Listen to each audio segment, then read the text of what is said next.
যেটুকুনি পারবো সেটুকুনি দিয়ে সাহায্য করব। এবং দাদা পুরোটাই আমাদেরকে সাহায্যের হাত বাড়িয়ে দিয়েছে। জওহরলাল বেথুয়া ডহরি পালপাড়া জাগ্র সংঘের বিপরীতে সৌরভদান কিছু বলার জন্য অনুরোধ করবো।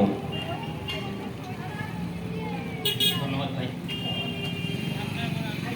মঞ্চে উপস্থিত সকলকে এবং আগত পার্টিসিপেন্ট স্টুডেন্ট, তাদের পেরেন্টস এবং যতদূর পর্যন্ত আমার কথা যাচ্ছে সবাইকে মহাসপ্তমীর শুভেচ্ছা। অদ্ভুতভাবে দুটো প্রোগ্রাম, মানে শারদীয়ার এবছরের বুধবার হাটতলা যুব সংঘ যে প্রোগ্রামটা রেখেছে, যন্ত্র নয় যন্ত্রণা, আর আমাদের এখানকার এই কুইজ কন্টেস্ট, দুটোই সিমিলারলি একই রকম। একদিকে যেমন মেয়েদেরকে যন্ত্র নয়, তারা যন্ত্রণার শিকার সেরকম বোঝানো হচ্ছে, ঠিক সেরকমই একটা কুইজ কম্পিটিশন হচ্ছে, যেহেতু বিষয়টা পড়াশোনা ওরিয়েন্টেড। ঠিক সেই কারণের জন্য আমাদের দর্শক যারা, তারা শুধুমাত্র পেরেন্টস, আর কেউ নয়।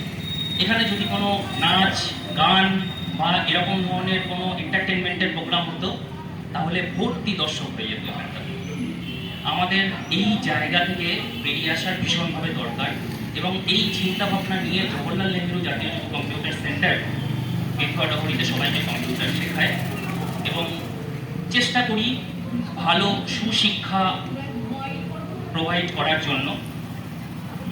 বেশি কিছু বলবো না, যারা এখানে এসছো, পার্টিসিপেট করেছো, তাদেরকে ধন্যবাদ। এই সৎসাহস তোমরা দেখিয়েছো, কারণ এই সৎসাহস আজকের দিনে প্রচুর স্টুডেন্ট দেখাতে পারেন না। কারণ এখানেও আমরা যদি জানি, আমি সার্টিফিকেট বেশি নিয়ে এসেছিলাম, কারণ প্রচুর স্কুল আসার কথা ছিল, যারা আসেনি, এসে পৌঁছায়নি, যে কোনো কারণেই হোক না কেন। আগামী দিনে আশা করব আমাদের বেথুয়া ডহরির সাংস্কৃতিক জায়গাটা, পড়াশোনার মানের জায়গাটা, কম্পিউটার শিক্ষার জায়গাটা অনেক বাড়বে তোমাদের মাধ্যম দিয়ে, অনেক ভালো জায়গায় থাকবে তোমরা। সবাইকে শুভ শারদীয়া পুজো, সবার ভালো কাটুক। ধন্যবাদ, ধন্যবাদ সবাইকে।